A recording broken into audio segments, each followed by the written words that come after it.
Hi bro 2024లో AP elections ఎలా ఉండబోతున్నాయి?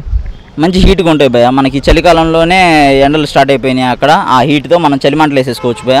ఎందుకంటే మనం చూస్తున్నాం ఇవాళ రోజున జగన్ గారు అన్యాయంగా కేసులు వేసేసేసి బాబు గారిని జైలుకు పంపించారు. బాబు గారికి న్యాయం ఉంది కాబట్టి బాబు గారు న్యాయం మీద నడుస్తారు కాబట్టి బాబు గారికి వచ్చింది బెయిల్. నెక్స్ట్ జగన్ మామ వెళ్తాడు జైలు. 2024లో వచ్చింది ప్రభుత్వం టీడీపీది. నెక్స్ట్ బాబు గారు వచ్చేస్తారు ప్రభుత్వం. బాబు గారికి వచ్చింది బెయిల్, జగన్ మామ వెళ్తాడు జైలు. నెక్స్ట్ రాసి పెట్టుకోండి భయ అందరూ. కానీ జగన్ ఏమంటున్నాడంటే నెక్స్ట్ నేనే గవర్నమెంట్ ఫామ్ చేస్తాను, వైనాట్ 175 అంటున్నాడు. అదే భయ నేను ఆలోచిస్తున్నాను. వైనాట్ 175 అంటే నేను అనుకోవచ్చు భయ 175కి 170 వస్తాయని చెప్పి నేను కూడా అనుకోవచ్చు. ఎందుకంటే వస్తాయి ఎలా వస్తాయి అంటే మనకి రాత్రి నిద్రపోయినప్పుడు కళ్ళు వచ్చేస్తాయి భయ. మనం రాత్రి నిద్రపోయి మన సీట్లో కూర్చొని ఇప్పుడు మనం చాలా చోట్ల చూస్తున్నాం జగన్ గారి ఏ విధంగా ఉంటుందో. అతను ఉల్లిపాయలకి మనకి ఆలుగడ్డలకి తేడా తెలియటం లేదు. అలాంటిది ఆయన వైనాట్ 175 అంటే అనుకోవచ్చు. అతని వరకు అనుకోవచ్చు. కల్లో వచ్చి ఉండిద్ది భయ అతనికి. వైనాట్ 175 అంటే కల్లో వచ్చి ఉండిద్ది. కల్లో నుంచి నిద్రలేస్తే బెటర్ అనిపిస్తుంది నాకు. జగన్ గారు ఏం చేయలేదంటారా ఇప్పటి వరకు? చేశారు, సంక్షేమం అనేది చేశారండి. సంక్షేమం ఎంతవరకు చేశారంటే అభివృద్ధి ఉంటే సంక్షేమం ఓకే సార్. ఎందుకంటే ఇప్పుడు మనం ఒక పాదం మీద నుంచోవాలంటే 5 నిమిషాలు నుంచోగలం, 10 నిమిషాలు నుంచోగలం, గంటలు నుంచోలేముగా. అలా ఇవాళ ఏపీ రాష్ట్ర ప్రభుత్వం 4 సంవత్సరాల నుంచి ఒకే పాదం మీద నుంచుంది.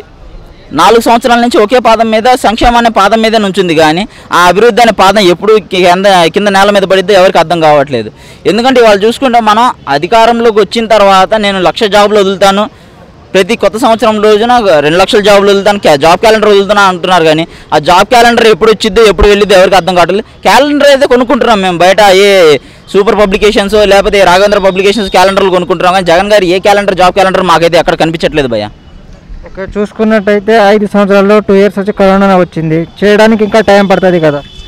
చేయడానికి టైం పట్టిద్ది అంటే ఇప్పుడు మనం టైం పట్టిద్ది అంటే ఎన్ని సంవత్సరాలు టైం తీసుకుంటారు చెప్పేస్తే అన్ని సంవత్సరాలు రాష్ట్రంలో ప్రజలందరూ వెయిట్ చేస్తారు. అంటే ఇప్పుడు టీడీపీ వచ్చిన తర్వాత కరోనా వచ్చి ఉండని రాకపోనివ్వండి, తాత్కాలిక రాజధాని అనేది స్టార్ట్ చేశారు అమరావతి. ఇప్పుడు తాత్కాలిక రాజధాని 3,500 కోట్లు పెట్టి కట్టారు. 3,500 కోట్లు పెట్టి కట్టారు అంటే ఇప్పుడు తాత్కాలిక రాజధానిలో ఆ రాజధానిలో అది మనకి అసెంబ్లీ అనేది ఉంది కాబట్టి సమావేశాలు జరుగుతున్నాయి. జనాల గురించి మనం మాట్లాడుకోవడం జరుగుతుంది. అది కూడా లేకపోతే ఏ చింతకి చెట్టు కింద వెళ్ళి కూర్చొని మాట్లాడుకోవాలి భయ. జగన్ గారు వచ్చిన దాని తర్వాత గవర్నమెంట్ స్కూల్లో ఇంటర్నేషనల్ ఇంగ్లీష్ వచ్చింది. దీని మీద మీ అభిప్రాయం ఏంటి? Okay, good. ఓకే, వచ్చింది ఇంటర్నేషనల్ ఇంగ్లీష్ వచ్చింది, పర్లేదు. అతను చెప్పేది ఎంతవరకు కరెక్ట్ అంటే ఇంగ్లీష్ వచ్చింది ఓకే, ఎంతమంది పాస్ అవుతున్నారు? ఇప్పుడు జగన్ గారు వచ్చిన తర్వాత ఇంటర్నేషనల్ ఇంగ్లీష్ వచ్చేసింది. ఇంటర్నేషనల్ ఇంగ్లీష్ అవసరం లేదు మనకి. ఇంటికి ఎంతమంది స్టూడెంట్లు గవర్నమెంట్ స్కూల్లో జాయిన్ అయిపోతారు? ఆల్మోస్ట్ 80% 10th క్లాస్లో స్టూడెంట్స్ ఏపీలో పాస్ అవుతున్నారు ఓన్లీ మన గవర్నమెంట్ స్కూల్లోని. పాస్ పర్సంటేజ్ వస్తే అవ్వదు కదా భయ. పాస్ పర్సంటేజ్ నేను ఇంట్లో కూర్చొని కూడా చదువుకొని పాస్ అయిపోయే పిల్లలు ఉన్నారు ఇవాళ రోజుల్లో. ఇవాళ పిల్లలు ఎలా ఉన్నారంటే మొబైల్లో చూసుకొని చదువుకొని పాస్ అయిపోయే రోజులు ఉన్నాయి. మనకు పాస్ పర్సంటేజ్ వస్తే ఇవాళ పోటీ ప్రపంచంలో పాస్ పర్సంటేజ్తో మనం బతకలేం కదా భయ. 10కి 9 వస్తున్నాయి, 8 పాయింట్ వస్తున్నాయి, అట్లా వస్తున్నాయి కదా చాలా మందికి ఏపీలో. ఎంతమందికి వస్తున్నాయి భయ? మీరు ఏ గవర్నమెంట్ స్కూల్లో చూసుకున్నా కానీ ఏ ప్రైవేట్ స్కూల్లో చూసుకున్నా కానీ ఒకసారి కంపేర్ చేసి చూడండి భయ. నేను జగన్ గారి పరిపాలన విమర్శిస్తున్నానంటే ఊరికే విమర్శించట్లేదు. ప్రతిదీ ఒక పాయింట్ ఉంది కాబట్టి మేము విమర్శిస్తున్నాం. మాది ఏపీనే భయ, మాది ఏపీ కాబట్టి నేను అక్కడ మాకు బతుకు తెరుగు లేదు కాబట్టి మాకు అక్కడ ఉద్యోగాలు లేవు కాబట్టి మేము ఇక్కడ తెలంగాణకు వచ్చాం. వాలంటీర్స్ వ్యవస్థ ఉంది, వాలంటీర్స్ని కూడా ఫామ్ చేశారు. దీని మీద మీ అభిప్రాయం ఏంటి? పాపం వాలంటీర్స్ని ఏంటంటే నేను నెలకు 5,000 ఇస్తానని చెప్పేసి వాళ్ళకి ఎలాంటి ఉద్యోగం లేకుండా చేసేసాడు భయ. అంటే నెలకు 5,000తో మనం ఈ రోజుల్లో ఉన్న ఇదితో కరెంట్ బిల్ వచ్చేసింది. నెలకు 2,000 వచ్చేసింది మీకు కరెంట్ బిల్ ఈజీగా. మనకి నెలకు 4 ఆయిల్ ప్యాకెట్. అన్ని ఉచిత పథకాలు ఇస్తున్నారు కదా? ఏది అన్ని ఉచిత పథకాలు ఇస్తున్నారు. ఉచితంగా ఇస్తే ఎంతవరకు అని కరెక్ట్? అదే నేను చెప్తున్నాను ఇందాక, ఉచితంగా ఇస్తున్నారు. ఆదాయం ఎక్కడి నుంచి వస్తుంది? అప్పుల మీద మనం డబ్బులు తెచ్చేసేసి సంక్షేమం ఇస్తే జరగదు కదా. ఆదాయం అనేది క్రియేట్ చేయాలి. 4 ఐటీ కంపెనీలు వస్తే వాటి నుంచి మనకు ఆదాయం అనేది వచ్చిద్ది. రాష్ట్రంలో ఉన్న యువతకు అందరికీ ఉద్యోగాలు వస్తాయి. అలా రాష్ట్రం ఒక అభివృద్ధి దశలో నడిచిద్ది భయ. ఓకే, ఇప్పుడు చూసుకున్నట్టయితే జగన్మోహన్ రెడ్డి గారికి చెల్లెలే యాంటీగా తయారీ కాంగ్రెస్లోకి వెళ్ళారు కదా. సో దీని మీద మీ అభిప్రాయం ఏంటి? అన్యాయం జరుగుతుంది కాబట్టి ఆమె న్యాయం వైపు వెళ్ళిపోయింది భయ. అంటే ఆమెకు ఎటువంటి సీట్ ఇవ్వలేదన్నందుకనే ఆ కక్షపూరితంగానే వెళ్ళిపోయిందని బయట టాక్ ఉంది. దీనికి మీరేమంటారు? అలా అనుకుంటే మరి వైఎస్ రాజశేఖర రెడ్డి గారు సీఎంగా ఉన్నప్పుడు జగన్ గారికి ఎంపీ పదవి ఇచ్చేసి వదిలేశాడు. ఏ మినిస్టర్ ఏది హోంశాఖ ఇవ్వలేదని జగన్ గారే వాళ్ళ నాన్నగారిని చంపారంటే ఇది ఎంతవరకు కరెక్ట్ అని మీరు అంటారు? ఒకసారి మీరు కూడా ఆలోచిస్తే నేను మంచిదని అనుకుంటున్నాను. ఎందుకంటే ఇప్పుడు జగన్ గారు పదవి ఇవ్వలేదని చెప్పి షర్మిల గారు వెళ్ళిపోయారు అంటున్నారు. అలాంటప్పుడు జగన్ గారికి ఏ మినిస్టర్ పదవి, ఏ హోంశాఖ, ఏ శాఖ ఇవ్వలేదని చెప్పి జగన్ గారు వైఎస్ఆర్ గారిని చంపేశారని అంటే ఎంతవరకు కరెక్ట్ అది? ఇప్పుడు కాంగ్రెస్కి వెళ్ళారు కదా వైఎస్ షర్మిల గారు, ఆ ప్రభావం ఏ మేరకు పడుతుంది వైఎస్ఆర్సీపీకి? చాలా దెబ్బ కొట్టేసిద్ది భయ. ఈసారి అయితే 2024 ఎలక్షన్స్ అయితే చాలా దెబ్బ కొట్టేసిద్ది. షర్మిల ఓట్లు అయితే పక్క చీలుతాయి భయ. టీడీపీ, జనసేన, కాంగ్రెస్ ఇటువైపు షర్మిల గారు కూడా వచ్చారు కాబట్టి కంపల్సరీగా జగన్ గారికి ఉన్న ఓట్లన్నీ చీలిపోతాయి, జగన్ గారి అధికారం కూలిపోయింది. 175 స్థానాలకి 170 అంటే అటు ఇటు అవ్వచ్చు, పక్కా మేమే ఈసారి గవర్నమెంట్ ఫామ్ చేస్తామని చెప్తున్నారు కదా జగన్ గారు. దాని మీద మీ అభిప్రాయం ఏంటి? నా అభిప్రాయం ఏంటంటే ఈసారి అయితే జగన్ గారు అయితే అధికారంలోకి రారని భయ. ఎందుకంటే అంత ఖచ్చితంగా ఎట్లా చెప్పగలుగుతున్నారు? అంత ఖచ్చితంగా ఇందాక నుంచి నేను మాట్లాడుతుంది అదే భయ. అభివృద్ధి అంటే నేను ఇక్కడికి ఎందుకు వచ్చేవాడిని, నేను ఇప్పుడు డిగ్రీ స్టూడెంట్ని, డిగ్రీ చదువుకొని ఉన్నాను. అక్కడ డిగ్రీ చదువుకున్న స్టూడెంట్కే ఏ ఉద్యోగం లేకుండా ఇక్కడ నేను తెలంగాణ వచ్చేసేసి ఇక్కడ బతుకుతున్నాను. ఏ బ్రతుకు తెరువు లేదు అక్కడ మాకు, ఏ ప్రైవేట్ సంస్థ లేదు అక్కడ మాకు. ఏ వచ్చిన కియా సంస్థలను కూడా తిప్పి పంపి చేసిన మహాఘనుడు మన ఇది జగన్ గారు. మీరు చంద్రబాబు నాయుడు గారు 10 సంవత్సరాలు ఉన్నారు కదా లాస్ట్, ఆ 10 సంవత్సరాల్లో తెచ్చిన ఏమైనా 5 ప్రాజెక్టులు చెప్తారా? 5 ఏమైనా 5 ప్రాజెక్టులు అంటే చంద్రబాబు నాయుడు గారు 5 సంవత్సరాలు ఉండలేదు భయ, 10 సంవత్సరాలు ఉండలేదు భయ. 5 సంవత్సరాలు ఉన్నారు. 2014లో వచ్చారు, 19లో దిగిపోయారు. అతను అభివృద్ధి దశ వైపు అంటే అప్పుడు మనం రాష్ట్రం విడిపోయింది, మనకి ఎటువంటి రాజధాని లేదు కాబట్టి రాజధాని మీద ఫోకస్ పెట్టారు అతను. ఆ రాజధాని వస్తే మనకంటే ఒక క్యాపిటల్ ఉంటే మనకి ఇవి ప్రైవేట్ సంస్థలు వస్తాయి, మనకి ఇండస్ట్రీస్ వస్తాయి కాబట్టి అతను రాజధాని మీద ఫోకస్ పెట్టారు. రాజధాని ఫామ్ అయితే ఫస్ట్ మన క్యాపిటల్ అనేది మనం ఫామ్ చేసుకుంటే వీళ్ళ క్యాపిటల్ లేని రాజధాని లేని రాష్ట్రంగా మనం ఉండకూడదని చెప్పేసి మనకి చంద్రబాబు నాయుడు గారు రాజధాని మీద ఫోకస్ పెట్టారు. తద్వారా మనకి ఐటీ కంపెనీస్, ఇండస్ట్రీస్ అనేది దాని మీద ఒక్కదాని మీద దృష్టి పెట్టి మిగతా అన్నింటినీ వదిలేశారు చంద్రబాబు నాయుడు గారు. నేను చెప్పేది అదే, ఇప్పుడు అభివృద్ధి అనేది ఒకేసారి జరగదు భయ. మనం ఒకేసారి 10 మెట్లు గారు కూడా అదే చెప్తున్నారు కదా, 5 సంవత్సరాల్లో ఏమి జరగదని ఆయన కూడా అదే చెప్తున్నారు కదా. సంవత్సరానికి 1,00,000 జాబులు క్యాలెండర్లు వదులుతానని చెప్పి మరి హామీ ఇవ్వకూడదు కదా భయ. సంపూర్ణ మద్యపాన నిషేధం అన్నాడు ఆయన. ఏ రేంజ్లో సంపూర్ణ మద్యపాన నిషేధం జరిగిందో మనం ఒకసారి చూస్తే మనకు అర్థమైపోతుంది. భూములు అంటున్నారు, ప్రెసిడెంట్ మెడల్ అంటున్నారు, గోల్డ్ మెడల్ అంటున్నారు, రాష్ట్రపతి మెడల్ అంటున్నారు. ఇవన్నీ మనం చూసుకుంటే ఒకసారి యువత కూడా అతనికి పూర్తిగా యాంటీ అయిపోయింది. వాళ్ళ ప్రభుత్వ ఉద్యోగస్తులను కూడా చూసుకున్నా కానీ జీతాలు ఇవ్వలేని పరిస్థితి అయిపోయింది. ఒకవేళ చంద్రబాబు నాయుడు గారు వస్తే ఇప్పుడు ఎట్లాంటి డెవలప్ చేస్తారని మీరు అనుకుంటున్నారు?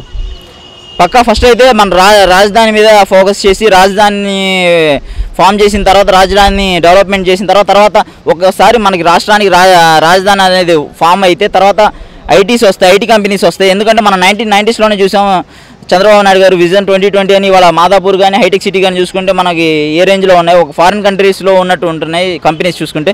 అలా ఒకసారి రాష్ట్రానికి మళ్ళీ ఇంకోసారి ఛాన్స్ ఇచ్చే అవకాశం ఉంది మనకి రాజధాని వస్తే. టీడీపీ, జనసేన 2 కూటమిగా వస్తున్నాయి కదా, ఎన్ని సీట్లు గెలవచ్చు?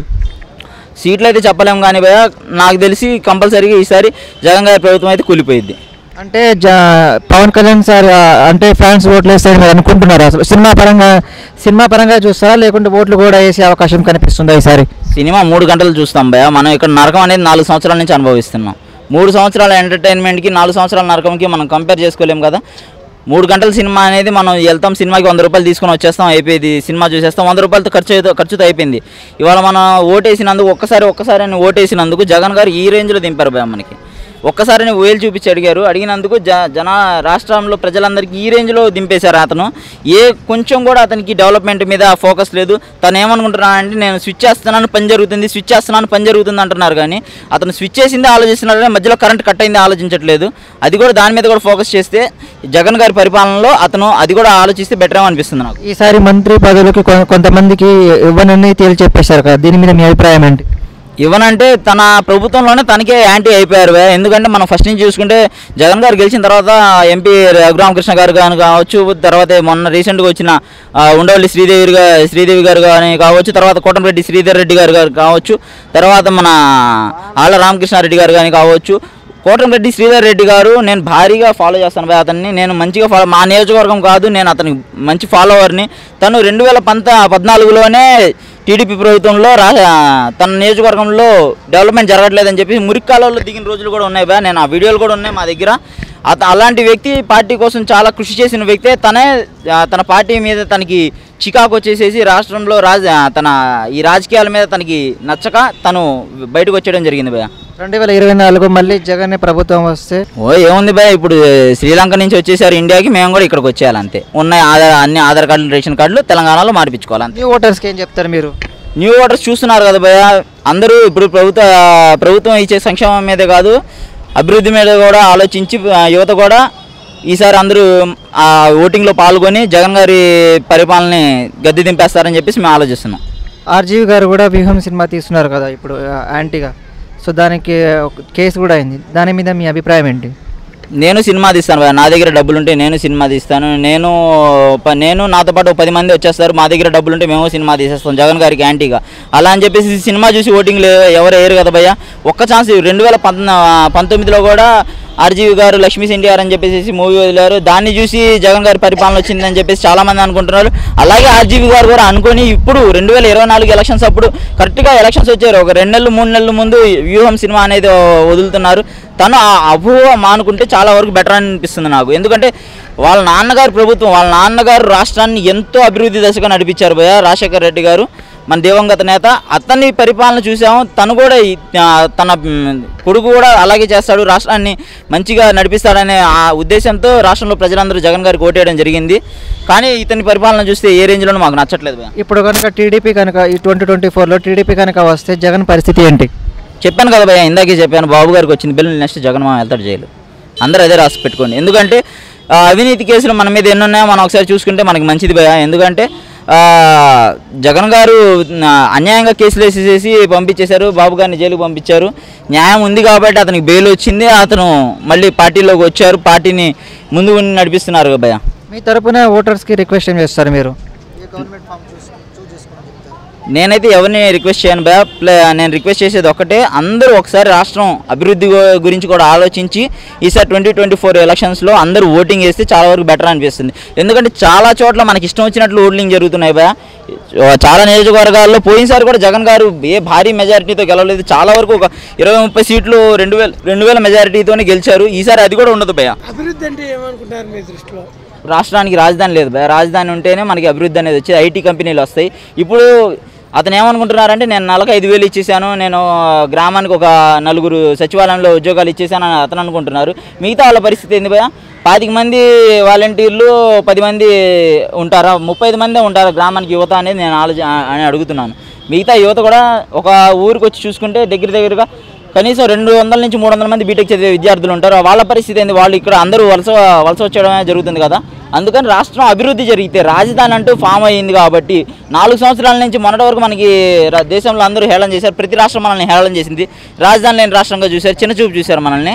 ఇవాళ మనం చూసుకుంటే రాష్ట్రం లేని రాజధాని నుంచి మనకి సుప్రీంకోర్టే ఆర్డర్ ఇచ్చేసింది, మీ రాష్ట్రానికి ఇదే రాజధాని అని చెప్పి డిక్లేర్ చేసింది. కాబట్టి ఆ రాజధానిని డెవలప్ చేస్తే, ఆ రాజధాని డెవలప్ అయింది కాబట్టి రాజధాని నుంచి మిగతా ఐటీ కంపెనీలు అనేవి వస్తాయి, ప్రైవేట్ శాఖలు అనేవి వస్తాయి. ప్రైవేట్ శాఖల ద్వారా తద్వారా యువతకు కూడా ఉద్యోగం అనేది జరుగుతుంది. ఆ ప్రైవేట్ శాఖల నుంచి మనకు ఆదాయం అనేది ఏర్పడుతుంది. ఓకే భయ్య, ర్యాపిడ్ ఫైర్ ఫైనల్లీ ఆర్కే రోజా మైక్ దొరికితే చెలరైపోతారు భయ్య. కొడాలి నాని గుట్కా నాని భయ్య. గుడివాడ అమర్నాథ్ కొడుకుడు మంత్రి పేరుని నాని తన నియోజకవర్గంలో ఫస్ట్ బస్ స్టాండ్ని బాగు చేసుకోమని చెప్పండి భయ్య.